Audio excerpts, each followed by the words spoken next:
사자 유다의 그 사자 크게 보여하며 함께 싸우시네 주 앞에 모두 경배하리 죽임 당하신 주는 어린 양 모든 죄를 위해 사슬을 끊었네 모두 절하리 그 사자와 어린 양께 주 앞에 모두 경배하리. 디모데전서 2장 8절부터 15절까지 말씀. 그러므로 각 처에서 남자들이 분노와 다툼이 없이 거룩한 손을 들어 기도하기를 원하노라. 또 이와 같이 여자들도 단정하게 옷을 입으며 소박함과 정절로서 자기를 단장하고 따은 머리와 금이나 진주나 값진 옷으로 하지 말고 오직 선행으로 하기를 원하노라. 이것이 하나님을 경외한다 하는 자들에게 마땅한 것이니라. 여자는 일체 순종함으로 조용히 배우라. 여자가 가르치는 것과 남자를 주관하는 것을 허락하지 아니하노니 오직 조용할지니라.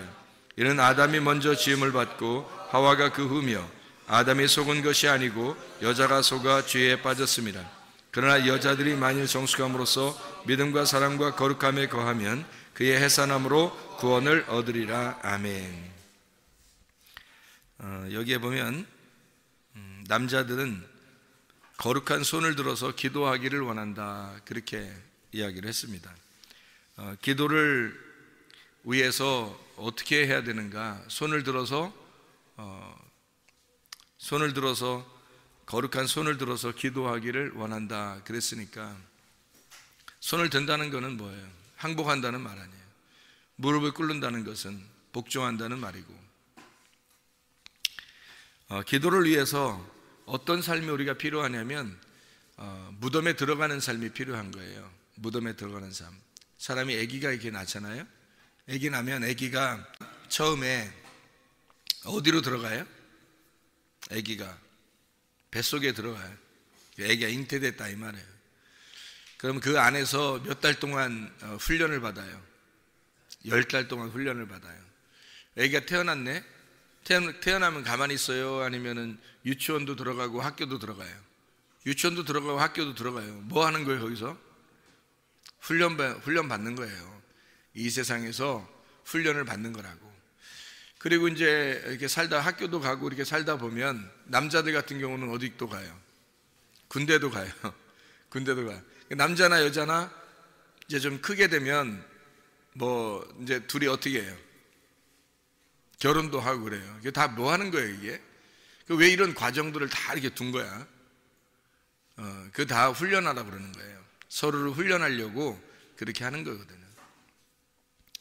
그러면 결혼도 하고 또 교회도 나와요. 또 교회 뭐 이렇게 어릴 때부터 교회 다니는 사람들 있고 나이 먹어서 교회 나오는 사람들도 있고 교회도 나와요. 교회 뭐 하는 거예요? 교회에서 훈련하는 거예요. 이렇게 훈련한다고 이렇게. 그러다가 이제 우리가 살다가 또 나중에 어떻게 돼? 나이가 먹고 아니면 뭐 이렇게 늙고 그러면은 죽어요.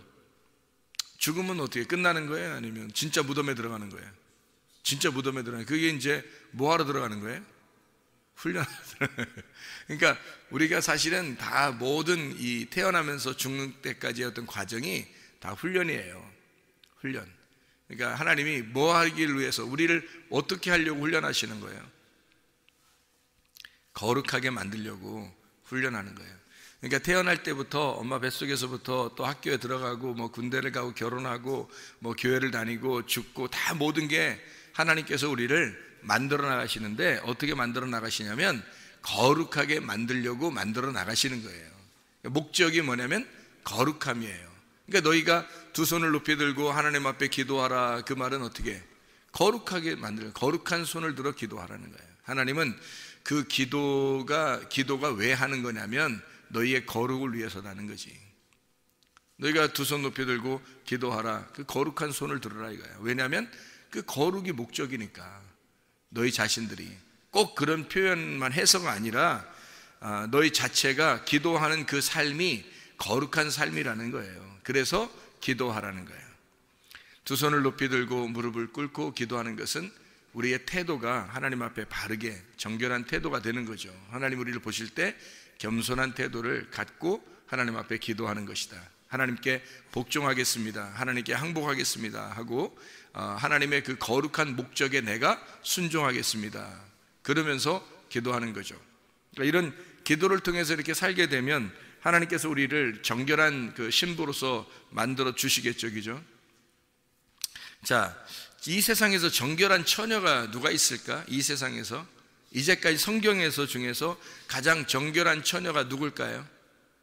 성경에서 처녀 중에 가장 정결한 처녀가 누굴까? 마리아겠죠? 왜 마리아가 정결한 처녀예요? 마리아가 가장 정결한 처녀예요. 왜 정결한 처녀냐면 예수님을 잉태했잖아요. 예수님을 임신했잖아. 그러니까 예수님을 임신한 게 뭐 그렇게 정결한 처녀예요? 그게? 왜 그러지? 이런 말 들어봤어요? 왜 그 여자가 건강이 안 좋으면, 아기를 낳으면 여자가 갑자기 건강해질 수 있다, 뭐 이런 얘기도 들어봤죠. 근데 이게 성경적으로 어떤 이야기냐면 예수님이 마리아 뱃속에 잉태가 됐단 말이에요. 성령에 의해서 잉태가 됐단 말이에요. 그러면 예수님이 들어온 것은 결국에는 누구의 씨예요? 성령님의 씨죠. 성령님에 의해서 아기가 잉태가 됐으니까 성령님의 씨란 말이에요. 그러니까 마리아는 여자고 성령님은 이제 남성이라는 거지. 하나님은 남성이고 이 남자가 자기의 씨를 여자에게 준 거잖아요. 여자가 이제 예수님을 잉태했단 말이에요. 이 세상에서 가장 정결한 처녀가 마리아예요. 왜 마리아가 가장 정결한 처녀인지 생각을 해보세요, 여러분. 이 마리아는 죄인이에요, 아니에요? 죄인이죠. 마리아도 죄인이에요. 그러니까 예수님이 마리아에게 잉태된다는 것은 말씀이 육신 안에 잉태된다, 그런 말이랑 마찬가지죠. 말씀이 육신을 입고 왔다. 그래서 예수님이 마리아를 입고 들어온 거죠. 그러면 이제 마리아가 옷과 같은 거고 예수님이 그 옷을 입은 거지, 마리아 뱃속에 들어가서. 그런데 이 배가, 원래 마리아의 배는 더럽죠. 마리아의 배는 원래 정결하지 못하단 말이에요. 그런데 예수님이 이 세상에서 하나님이니까 하나님의 아들이 이 마리아라고 하는 여자의 배를 갖다가 뱃속에 들어갔단 말이에요. 거기에서 10달 동안 이게 가득 찼단 말이에요. 가득 차가지고 여기 충만했다고요. 그죠? 여기에 충만해서 여기 배를 갖다가 어떻게, 예수님이 들어갔으니까 원래 배, 그냥 마리아 배는 정결하지 못하지, 더럽지. 그런데 예수님이 배에 들어가서 10달 동안 꽉 차니까 어떻게 돼? 배가 정결해지는 거죠. 하나님이 들어가 있는데. 생각해봐요. 그러니까 이 여자만큼 정결한 사람이 없다. 왜? 예수님을 잉태했으니까. 예수님이 이 배 속에 들어가서 이 더러운 배를 다 청소하고 예수님이 나오시는 거죠. 그러니까 우리 인간들은, 인간 스스로는 아무도 정결한 사람이 없어요. 근데 유독 마리아라는 이 여자한테 예수님이 들어가서 그 배를 청소하고 나오셨다고요. 그 자신이 마리아 뱃속에 들어가서 완전히 꽉 차서 충만했다가 나오셨으니까 그 여자의 배를 완전히 깨끗하게 만들어 버렸다고요. 그러니 이 여자만큼 정결한 사람은 없는 거죠. 그러니까 예수를 잉태하고 예수를 해산했다는 것은 그 자체가 거룩한 것이고 축복이라는 거죠. 마리아만큼 정결한 사람이 없다. 그래서 디모데전서 2장 15절에 해산함으로 너희가 구원을 얻을 것이다. 여자들이 만일 정숙함으로써 믿음과 사랑과 거룩함에 거하면 그의 해산함으로 구원을 얻게 될 것이다. 아들을 잉태하고 출산하는 역사죠. 그럼 이 아들을 잉태하고 출산하면은 크게 변화되는 게 하나 있는데, 엄마와 아기가 함께 먹고 마신다는 거죠. 그게 큰 변화예요. 원래는 엄마는 엄마, 아들은 아들 이렇게 나오면 이게 엄마는 엄마대로 먹고 아들은 아들대로 먹겠죠. 그런데 이 엄마가, 이 아기가 뱃속에, 엄마 뱃속에 들어가면은 엄마가 먹는 게 아기가 먹는 거라고요. 그죠? 그리고 엄마가 먹는 식성이 완전히 바뀌어버려요. 왜? 아기가 먹는 것을 엄마가 먹게 돼 있는 거니까. 그러니까 아기가 먹는 걸 엄마가 먹고 엄마가 먹는 걸 아기가 다시 또 먹는 거란 말이에요. 참 희한한 원리죠, 성경에 보면. 그러니까 우리가 하나님의 아들을 잉태하게 되면 요한계시록 3장 20절의 말씀처럼 하나님의 아들이 나에게 먹을 걸 제공하고 내가 하나님의 아들에게 먹을 걸 제공해서 함께 먹는다는 말이 요한계시록 3장 20절에 나오는 거지. 그래서 그걸 교회라고 그러고 그거를 천국이라 그렇게 말하는 거예요. 하나님의 나라는 함께 먹는 것이다. 이거를 예배, 함께 먹는 것을 예배라 그렇게 표현하는 거죠. 함께 먹여주는 거죠. 그걸 예배라 그렇게 말해요. 그럼 우리가 가장 중요한 게 뭐냐면 이 속에서 배에 하나님의 아들이 잉태가 되느냐, 이게 중요한 거죠. 하나님의 이 우리의 배에서 이 생수의 강이 흘러나오듯이 이 배에 하나님의 그 아들이 잉태가 되면 모든 건 완성되는 거거든요. 근데 잉태된 사실을 사람들이 잘 몰라요. 우리의 뱃속에 하나님의 씨가 뿌려졌는지 안 뿌려졌는지 사람들이 쉽게 깨닫질 못한다고요. 왜 깨닫질 못하는가? 금방 알면 좋잖아요. 야, 진짜 하나님의 씨가 우리 안에 임했구나, 우리 안에 지금 씨가 심어졌구나, 이거를 정확하게 알면은 얼마나 좋겠어요. 그런데 대부분의 사람들이 그거를 잘 모른다고요. 그럼 이 과정을 어떻게 하면 알 수가 있느냐는 거죠. 어떻게 하면. 여러분, 어떤 과정을 통해야 이거를 알 수 있겠어요? 어떤 과정을 통하면 하나님의 아들이 내 속에 씨를 심었구나, 내 속에 잉태가 되었구나, 이제 해산하는 고통만, 이 해산의 고통을 통해서 내가 진짜 구원을 받겠구나 라고 하는 것을 어떻게, 어떤 과정을 통해서 알 수 있을까? 이게 아기가 있다는 사실을, 하나님의 아들이 우리 속에 들어왔다는 사실을 어떤 과정을 통해서 알 수 있을까? 회개하는 과정을 통해서 알 수 있어요. 회개하는 과정이 안 되면 이게 이해를 못 해요. 자기 속에 들어와 있는지를. 씨는 분명히 떨어졌는데 이게 씨가 있는지 확인을 해야 되려면 반드시 회개가 필요하다고요. 그래서 그 회개하는 것은 거룩한 손을 들어 하나님 앞에 기도할 때 그걸 아는 거예요. 거룩한 손을 들어 하나님 앞에 기도하는 자에게 하나님은 그가 예수 하나님의 아들이 잉태가 됐구나 라고 하는 것을 그때 알 수 있다는 거지. 그러면 예수님의 제자들한테도 그런 일이 일어났는지 한번 생각해 봐요, 여러분이. 하나님의 아들이 속에 진짜 내 속에 들어왔구나라는 것을 언제 그들이 깨달았을까? 언제? 오순절날 깨달았단 말이에요.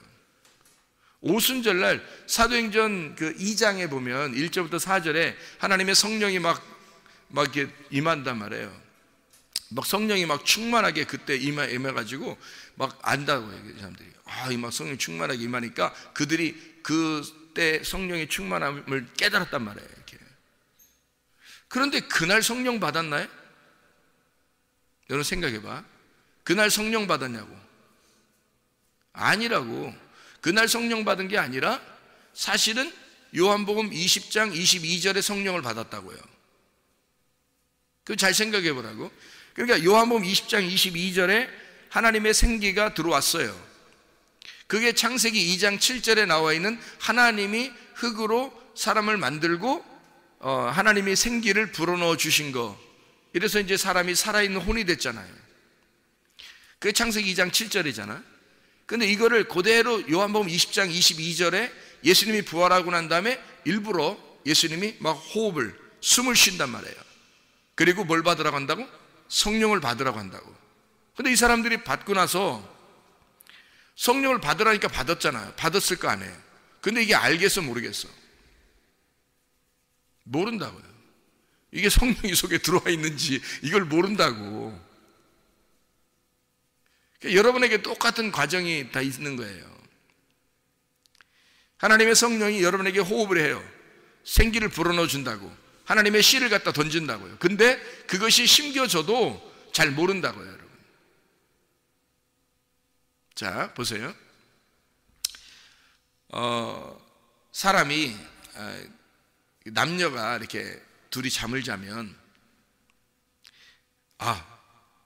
뭐 아기가 속에 생겼겠구나, 또는 아기가 속에서 막 있네, 이거를 알아요, 몰라요? 잠을 자면 무조건 아기가 다 들어와 있는 거예요? 그거 아니죠. 들어와 있는지 안 들어와 있는지도 몰라요. 그러니까 잠을 잔 건 분명히 확실한데 아기가 들어와 있는지 안 들어와 있는지는 모른다고요. 근데 언제쯤 이게 확인이 돼요? 어느 정도 시간이 조금 지나면 이게 표시가 난다고요. 몸에 변화가 일어나기 시작한다고. 그래서 아기가 속에 있다는 사실이, 아기가 속에가 있으면 이 몸이, 여자의 몸이 바뀐다고요. 점점 뭐 배도 좀씩 나오게 될 것이고, 뭐 이제 이제 뭐 아기한테 이제 뭐 우유도 먹여야, 이게 우유가 아니 젖을 먹여야 되니까 그것도 이제 뭐 변화가 있을 것이고, 뭐 이렇게 점점점 몸에, 여자의 몸이 변하기 시작한다고요. 그러니까 결국에는 여자의 몸에서 가장 두드러지게 변화되는 것이 어디냐면 가슴하고 배예요. 가장 두드러지게 변화되는 것. 왜 그러냐면 생각해봐요. 여자가 갑자기 임신을 했다 안 했다를 몰라요. 그냥 잠잤다고 해서 임신했다는 걸 아는 게 아니고, 모르는데 갑자기 변화가 일어나는 게 있는데, 그게 바로 뭐냐면 먹을 거에서 변화가 일어나요. 먹는 데서. 먹는 게 바뀌는 거야. 이상하다, 뭘 먹고 싶어. 근데 자기가 좋아하는 게 아닌데 이상하게 막 먹고 싶어져. 생뚱맞은 게 막 갑자기 막 먹고 싶어져요. 겨울에 수박을 먹고 싶다고 하질 않나? 뭐 여름인데 뭐 겨울 과일, 뭐 여름인데 뭐 귤을 먹고 싶다고 하질 않나? 뭐 이렇게 갑자기 몸에 변화가 일어나면서, 고기를 안 먹던 사람이 고기 먹고 싶다 그러고, 채소를 안 먹던 사람이 갑자기 채소를 먹고 싶다 그러고, 뭐 이렇게 바뀌는 거예요. 누가 속에서 바꿔놓냐면 아기가 바꿔놓는 거예요. 그러니까 먹을 거에서 먼저 변화가 일어나고, 그리고 가슴에서 변화가 일어나고, 배에서 변화가 일어나기 시작해요. 그럼 그때 이제 벌써 어떻게 돼요? 내가 내 몸이 아니구나 라는 걸 깨닫게 되면서, 이게 속에 아기가 있구나. 이제 뒤로 이제 거슬러 올라가 보죠. 그러면 진짜 이제 아기가 있다는 건지 알게 되는 거지. 그때서. 그전에는 모른다니까요. 전혀 똑같아요. 요한복음 20장 22절에 하나님의 씨가 그들에게 들어왔어요. 그런데 그들은 전혀 몰랐다고. 그게 들어와 있는지도 몰랐다고. 그런데 그걸 언제 알았냐면 사도행전 2장 1절부터 4절까지의 말씀에서, 그때 예수님이 제자들에게 잉태가 되었구나 라고 하는 사실을 그때 깨닫게 된 거예요. 그리고 그들은 그때부터 몸의 변화가 일어나기 시작한 거죠. 그러니까 그 알게 되는 어떤 시점이 있다고요. 이게 그 알게 되는 시점이 언제냐면 회개할 때라는 거죠. 그들이 거룩한 두 손을 들어 하나님 앞에 기도할 때라는 거죠. 하나님의 말씀을 여러분이 들었다고 해서 다 그냥 속에서 임신했다는 사실을 여러분이 깨닫는 게 아니라, 잘 몰라요. 말씀이 떨어지는데도 몰라요. 그런데 어느 날 여러분이 그 말씀 붙들고 기도하는데 하나님의 역사가 일어나기 시작하고 속에서 변화가 일어나기 시작한다는 거죠. 하나님의 아들이 여러분을 주관하기 시작한다는 거죠. 여러분을 통치하기 시작하는 거예요. 주인이 바뀌기 시작하는 거예요. 점점 바뀌기 시작하는 거야. 내가 내 뜻대로 막 살려고 했었는데 이상하게 그게 잘 안 되는 거예요. 어느 날부터 자꾸 교회 중심으로 바뀌는 거예요. 사람이 어느 날부터 말씀 중심으로 사람이 바뀌기 시작하는 거예요. 어느 날부터 하나님 중심으로 말씀이 막 이 속에 변화가 막 신호하기 시작하는 거예요. 자기도 모르게. 이게 임신했다고 하는 사실을 깨닫는 순간이라면, 이상하다, 내 몸에 변화가 일어나네, 내 마음에 변화가 일어나네, 내 생각에 변화가 일어나네. 언제로 거슬러 올라가 보니까 하나님의 씨가 떨어진 그 말씀을 붙들고 기도한 시점이 있더라는 거죠. 그때부터 하나님의 역사가 우리의 속에서 일어나기 시작한다는 겁니다. 확인하게 되는 거죠. 하나님의 성령이 그냥 들어왔다가 그냥 아무것도 모르게 가만히 있는 게 아니라 어느 날 사람을 갖다가 확인을 시킨다고요. 씨가 들어와 있다고 하는 사실을 어느 날 시간이 되면 이게 확인이 된다고. 근데 내내 그냥 똑같아. 씨가 들어왔는 것 같은데 내내 똑같아. 그럼 어떻게 될까요, 이 사람? 씨가 들어온 줄 착각한 거죠. 임신 안 된 거죠. 그러니까 성경에서는 우리에게 잉태하는 그 고통을 통해서, 잉태한 그 고통을 통해서 출산의, 해산의 고통이 나오는 거예요. 잉태가 돼야 해산이 나오는 거지. 하나님의 아들이 내 속에 잉태가 돼야 하나님의 아들이 출산이 되죠. 하나님의 아들이 출산하면 이 여자가 어떻게 되는 줄 알아요? 완전해지는 거예요. 거룩한 여자가 되는 거예요. 왜? 나는 부정했는데 하나님의 씨가 내 속에 들어와서 나를 정결하게 내 배를 싹 훑어서 내 배를 다 청소해서 나오게 되니까, 그러니까 나는 정결한 배가 되는 거죠. 하나님의 성령이 내 속에서 주관하는 정결한 배가 되는 거라고. 그러니까 정결한 사람이 되는 거예요. 그러니까 마리아가 되는 거지. 한마디로 순결한, 그 정결한 마리아가 되는 거죠, 하나님 앞에. 그러니까 이 씨를 전달받는 자가 누구냐? 여자예요. 땅입니다.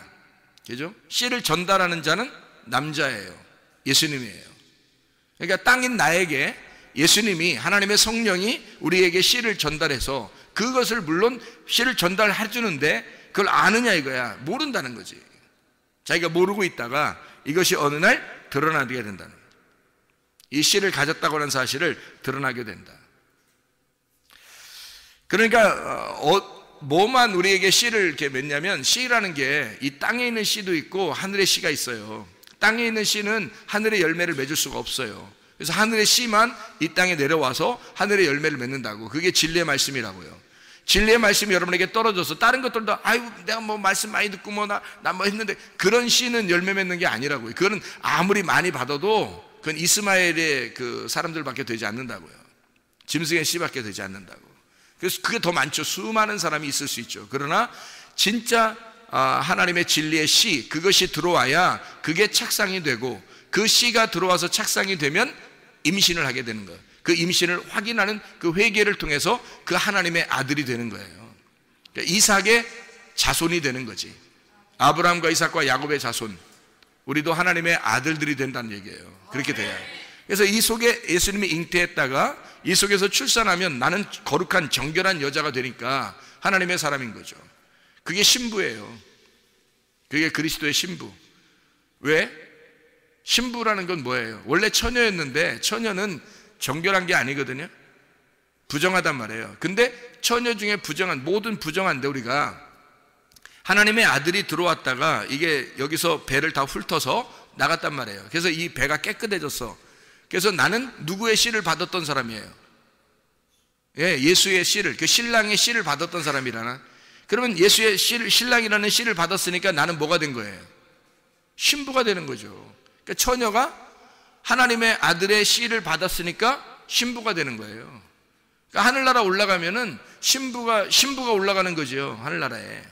처녀가 올라간다고 하지 않았죠. 음녀가 올라간다고 안 했죠. 신부가 올라간다고요. 신랑을 만난 자가 신부란 말이에요. 신랑을 제대로 만나면 그때 신부가 되는 거예요, 여러분. 그러니까 천국에 올라가는 사람들은 신부가 돼야지 천국에 올라가는 거예요. 다시 말하면 하나님의 아들이 잉태가 되거나 또는 잉태돼서 해산하는, 출산하는 그 고통을 가진 자. 그래서 말씀이라고 하는 건요, 우리에게 이렇게 떨어지잖아요. 말씀이 막 떨어지면 이게 우리에게 심판도 오고 구원도 오는 거예요. 그 심판을 통해서 회개가 일어나고 회개를 통해서 구원이 오는 거죠. 그러니까 회개라는 것이 없으면, 거룩한 손을 들어 하나님 앞에 기도하는 것이 없으면 우리는 그 임신한 사실을 깨닫지를 못해요. 하나님의 씨가 떨어져서 내 속에서 하나님의 아들이 지금 자라나고 있다는 사실을 모른다고요.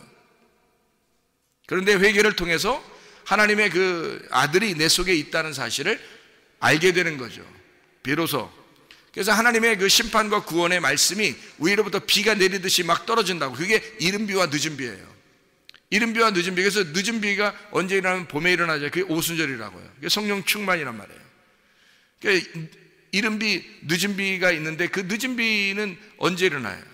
봄에 일어나고, 이른 비는 가을에 일어나요. 예수님의 오시는 탄생의 얘기예요. 그러니까 예수님이 오실 때 그 오심도 이 땅에 오시는 거잖아요. 씨가 내렸다. 근데 그거를 사람들이 다 알았나요? 모르죠. 다 모르죠. 왜냐하면 예수님이 오셨어도 모르는 거예요. 씨가 떨어졌는데도 모르는 거야. 땅에 씨가 떨어졌는데도 몰라요. 왜? 어떻게 하면 알아요? 회개해야 안다니까. 자기가 완전히 돌아서야 아는 거예요. 땅을 쳐다보고 있으면 모른다고요. 어디서 씨가 떨어졌는지 그걸 보면 안다고요. 그 시점을 봐야지만이 안다고. 그래서 회개라고 하는 건 내가 나를 돌이키는 거예요. 하나님 앞에. 하나님으로부터 내가 떨어져 있는데 하나님의 마음에 내가 돌이키는 거. 그래서 하나님의 마음하고 떨어져 있는 사람이 하나님의 마음에게 돌아가 보니까 씨가 임신되어 있던 거예요. 땅에 씨가 떨어진 거야. 예수 그리스도가 이 땅에 오신 거예요. 근데 예수 그리스도 오셔가지고 언제 확인이 돼? 우리가 오순절 때 확인한다니까요. 제자들도 예수님을 만나서 처음에 예수님 만나서 예수님과 함께 따라다녔죠. 알았어요? 몰랐어요? 잘 몰라요. 그렇게 따라다녀도 잘 모른다고.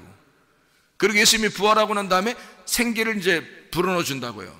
호흡하면서 성령을 받으라고. 근데 성령을 받으라고 했는데도 그게 성령이 뭔지 이게 변화가 일어나지 않으니까, 아무 변화가 일어나지 않으니까 모른다고. 모르고 있다가 언제 깨달아요? 그들이 오순절까지 기도하는, 예루살렘을 떠나지 아니하고 너희가 기도하고 있어라 그랬으니까 거기서 기도할 때, 그때 그 오순절까지 기도하는데 오순절날이 딱 임하니까 막 역사가 일어나기 시작하는 거예요. 자기에게 변화가 일어나기 시작하는 거예요. 그때 확인이 된 거죠. 그러니까 예루살렘을 떠나지 말고 너희가 여기서 기도하고 있어라.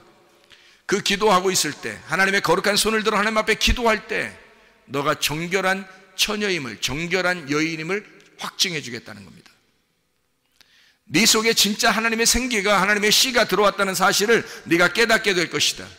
배를 깨끗하게 만들어 줄 것이다. 배가 속에서 하나님의 아들이 네 속에 잉태되어 너 같은 더러운 집에 하나님의 말씀이 들어와 있다는 사실을, 거룩한 하나님이 들어와 있다는 사실을 네가 깨닫게 될 것이다. 드디어 주인이 바뀔 것이다. 회개란 말이에요. 회개를 통해서 이 사실을 깨닫게 되는 거죠. 노아 홍수 때도요, 노아 홍수 때도 하늘의 창문이 막 열립니다. 창세기 7장 11절에 하늘의 창문이 막 열려가지고 거기서 비가 막 떨어지죠. 그게 이른 비와 늦은 비와 같이 비가 내리는 거예요. 내려오면은 그 하늘의 창문이 막 열린단 말이에요. 하늘의 창문이 열려서 비가 떨어져요. 이게 뭘 얘기하는 거예요? 교회에서 하나님의 말씀이 지금 떨어지는 걸 얘기하는 거야. 하늘 창문이 열렸잖아. 하늘 창문이 열려서 비가 막 떨어지는 거예요. 지금 말씀이 막 떨어진다고. 그러면 어떤 사람은 심판을 받는 거고 어떤 사람은 구원을 받게 된다고요. 노아 방주 안에 들어가 있는 사람은 구원을 받게 된 거고, 노아 방주를 밖에 있는 사람은 그 사람은 심판을 받게 되는 거고, 똑같은 비인데, 똑같은 하나님의 말씀이 떨어지는데 어떤 사람은 심판의 말씀이 떨어지고 어떤 사람에게는 구원의 말씀이 떨어지는 거라고요. 하늘의 창문이 열리면, 그 창문이 열리면 그런 날이 오게 된다. 그 날이에요. 그게 하나님의 두려운 날, 크고 두려운 날, 여호와의 크고 두려운 날이 이 날이라고요. 심판하는 날, 구원하는 날, 하나님의 하늘의 창문이 열리는 날, 여러분의 마음이 열리고 하나님께서 말씀을 하시는 날, 그렇게 심판하시는, 말씀하시는 날, 그러면 여러분이 깨져서 죽으면 구원받는 거죠. 무덤 안에 들어가면, 노아 방주 안에 들어가면 구원받는 거죠. 그렇게 잉태가 되고 학교에 들어가고 군대에 가고 결혼하고 죽을 때까지 하나님은 우리를 계속 만들어 가신다고요. 뭐로요? 거룩하게, 하나님의 거룩함으로, 하나님의 창조의 목적대로 하나님의 모습처럼 만들어 나가신다고요. 처음에는 그런 모습이 아니었는데 하나님이 계속 만들어서 하나님의 모습으로 만들어버리는 거라고 얘기해요. 그게 하나님의 역사라고요. 우리 보고 기도하라 그러죠. 왜냐하면 너희가 기도를 통해서 그걸 깨닫게 되니까. 기도하지 않으면 이거를 알지 못한다는 얘기야. 너희에게 씨가 떨어졌는데도 이해를 못해요. 무슨 이게 떨어졌는지도 모른다고요. 근데 기도할 때 깨닫는 거야. 기도할 때 말씀을 붙들고 기도하는 거예요. 아, 그 말씀이 내게 떨어진 하나님의 말씀의 씨앗이었구나, 하나님의 아들이었구나, 이 속에 잉태됐구나 하는 사실을 그가 간절하게 거룩한 두 손을 들어 기도할 때 깨닫는 것이라 이 말입니다.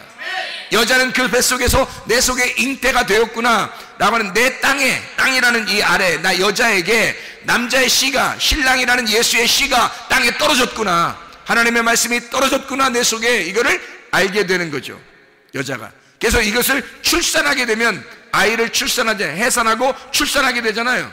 그러면 뭐가 돼요? 이 여자가 엄마가 되죠. 엄마가 되면 완전해지는 거예요. 엄마가 되면 이제는 완전해지죠. 그래서 아이를 출산하게 되고 그 아이가 알고 보니까 하나님의 아들이었다는 말이죠. 그래서 그 아들이 자기의 신랑이었던 거예요. 그 막장인가? 그런 의미가 아니고 예수님이 우리 안에, 마리아 안에 잉태가 돼서 출산하고 나니까 그 마리아가 그 아들이 누군 줄 나중에 깨달은 거야. 하나님의 아들, 이 땅에 오신 신랑임을 깨달은단 말이죠, 이 마리아가. 그래야 정결한 신부가 돼서 그 신랑의 신부가 되어 하나님 나라에 가죠. 하나님 나라에 갔더니 여러분, 마리아가 예수님 어머니더라 그러면 되겠어요? 이상하잖아. 그게 더 막장이지. 하나님의 그 어머니가 돼버리면 어떻게 해? 하늘나라 올라가서.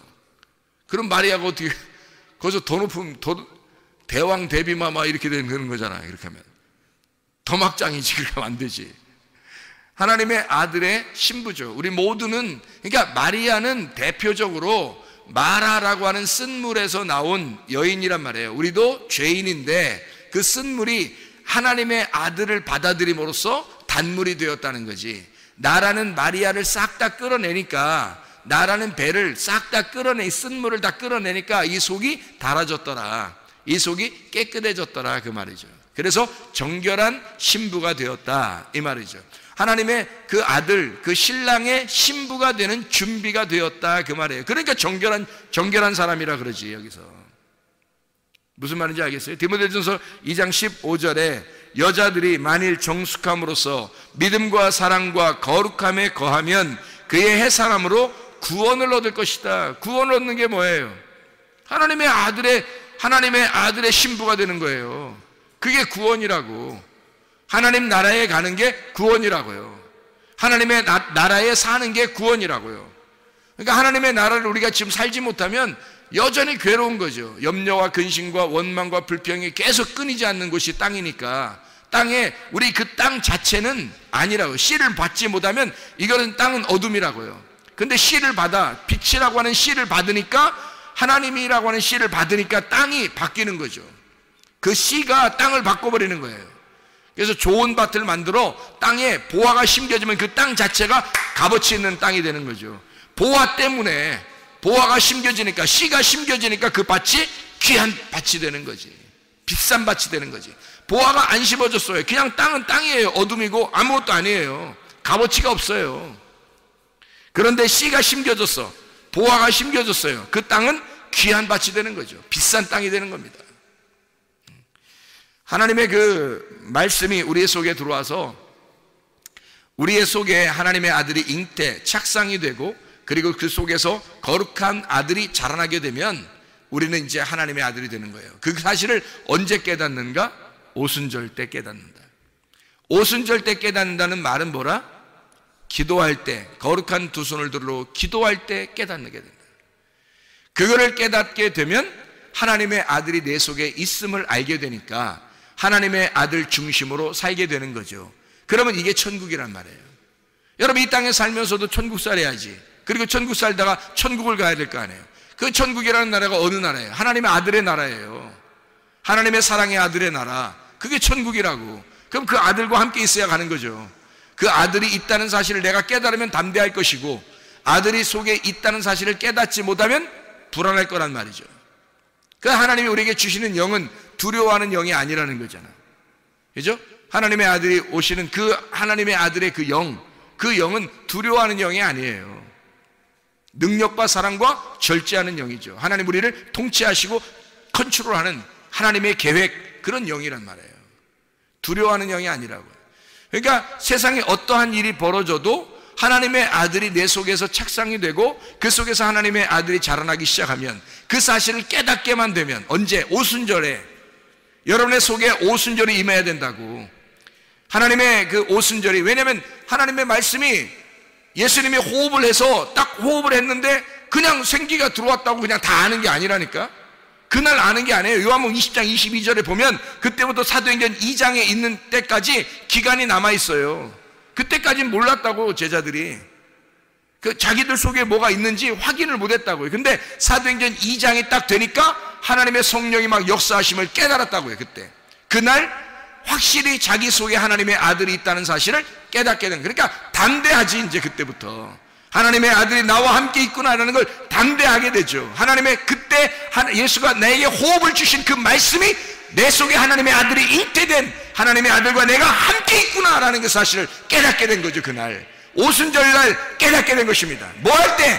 거룩한 두 손을 들어 기도할 때 이 사람이 깨닫게 된다는 거지. 그런 담대함으로 살아가야 이 땅 사는 주님 오실 때까지, 우리가 재림하는 그 주님 오실 때까지 계속해서 우리가 담대한 마음으로 살아갈 수 있는 것은 오순절을 경험한 사람들만이 그때 주님을 담대하게 살다가 주님 만나게 되는 것입니다.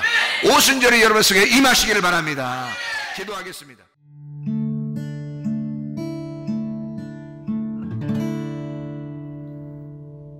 내 속에